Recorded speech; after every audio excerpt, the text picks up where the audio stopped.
कब्रिस्तान की यात्रा। एक दिन हमारे समूह ने कब्रिस्तान जाकर मृत्यु शरीर को उठाने का निर्णय लिया। कुछ लोग समूह में सो रहे थे और कुछ अकेले।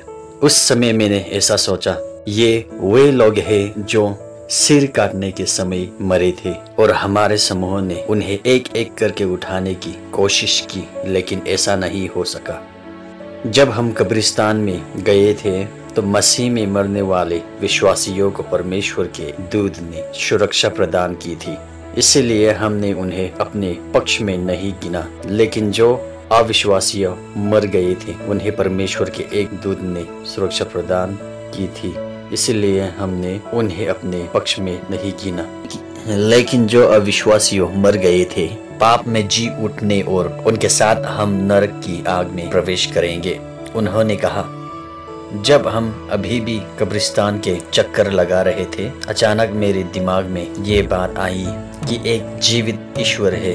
इस तथ्य को समझते हुए मैंने शैतान के कामों को छोड़ दिया और जिस किसी का नाम जीवन की पुस्तक में लिखा हुआ ना मिला वो आग की झील में डाल दिया जाएगा। रेवलेशन 20 अध्याय 15।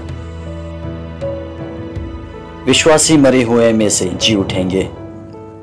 शैतान के बीच सबसे बड़े अधिकारी ने हमें सिखाया कि जब विश्वासी मृतकों में से जी उठेंगे तो वे शरीर और आत्मा दोनों के साथ जी उठेंगे।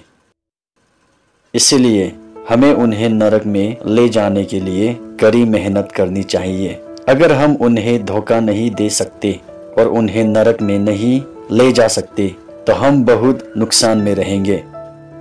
इस पर मैंने अहंकार के साथ कार्यालय के भाषण को सुना। क्या भले ही आप कहा रहे हो? फिर उसने कहा, फिर भी दुनिया के सभी लोग नहीं जानते कि बाइबल में क्या लिखा है, क्या एक भी बाल नहीं झड़ेंगे। इस प्रकार उसने हमें फटकार लगाई और पृथ्वी पर किसी को भी न बताने के लिए मना किया। बाइबल। देखो, मैं तुम्हें एक रहस्य बताता हूँ। हम सब नहीं सोएंगे बल्कि हम सब बदल जाएंगे। ये उसी क्षण होगा जब पलक मारते ही अंतिम तुरई फूकी जाएंगी, क्योंकि तुरई बजेगी और मुर्दा अविनाशी दशा में उठाए जाएंगे और हम बदल जाएंगे। 1 कोरिन्थियों 15 अध्याय 51 और 52। बाइबल। यदि मरे हुए नहीं जी उठे तो मसीह भी नहीं उठ सकता। 1 कोरिन्थियों 15 अध्याय 16। कोमल धरती के समय की एक कहानी। पृथ्वी के आरंभिक काल में परिवार में एक युवक रहता था और उस युवक ने एक लड़की से विवाह किया। जब वे कुछ वर्षों तक साथ रहे तो युवक को महीनों और वर्षों तक एक लंबी यात्रा पर जाना पड़ा।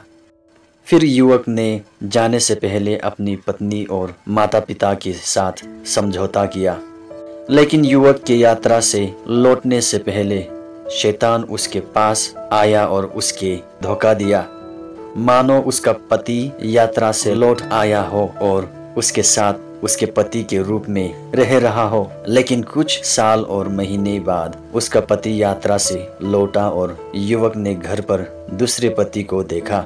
जब उसके पत्नी ने असली पति को देखा तो उसके दिल में परेशानी होने लगी, लेकिन वह शैतान के प्रति समर्पित थी जिसने उसे पति के रूप में धोखा दिया था। इसलिए युवक और उसके माता पिता अदालत जाने लगे, लेकिन कोई भी मजिस्ट्रेट मामला नहीं सुलझा सका। अंत में जब वे मजिस्ट्रेट के पास जा रहे थे तो रास्ते में उन्हें समुद्र के किनारे एक चरवाहा मिला, लेकिन वे पहचान नहीं पाए कि वह एक पैगंबर है। चरवाहे ने उनसे पूछा, दोस्तों आप कहाँ जा रहे हो? तब उन्होंने चरवाहे को पूरी कहानी सुनाई और उसने कहा, क्या आप समस्या का समाधान कर सकते हैं? और उन सभी ने हाँ कहा। उनकी समस्या चरवाहे को ईमानदारी से विस्तृत रूप में से बताई गई। फिर चरवाहे ने एक बांस की झड़ी ली और दोनों तरफ से विभाजन काट दिया और उनके सामने जमीन पर लेट गया और कहा कि अगर कोई इस बांस के छेद से जा सकता है तो वह इस पत्नी को ले जा सकता है। तब शैतान ने कहा, मैं पहले जाऊंगा। लेकिन चरवाहे ने उससे कहा कि रुको, और उसने असली पति से कहा कि वह अंदर जाए और अपनी पत्नी को ले जाए। लेकिन युवक ने कहा, माफ करना, मैं इस छेद से नहीं जा सकता। फिर उसने शैतान से पूछा, क्या तुम इस बांस के माध्यम से जाओगे और इस पत्नी को ले जाओगे? तुरंत वो ईख के बांस के छेद में प्रवेश कर गया और वही चरवाहे ने कुछ पत्ते उठाए और बांस के छेद को बंद कर दिया और उन्हें समुद्र में फेंक दिया और उससे कहा, प्रिय महिला, कई वर्षों से आप इस शैतान के साथ रह रही है, लेकिन आपका असली पति ये है। और उसने उनका मामला खारिज कर दिया। इसी तरह जिन्होंने अपने जीवन में पवित्र आत्मा को स्वीकार नहीं किया है, वे अच्छे और बुरे के बीच अंतर नहीं कर सकते और वे हमेशा उलझन में रहते हैं। इसलिए पवित्र आत्मा को ग्रहण करके तब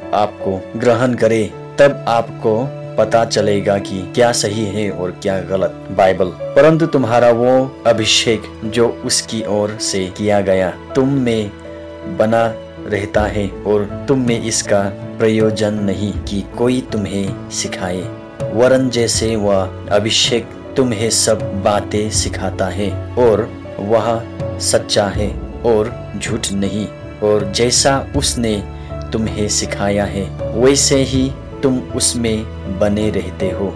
1 यूहन्ना 2:27।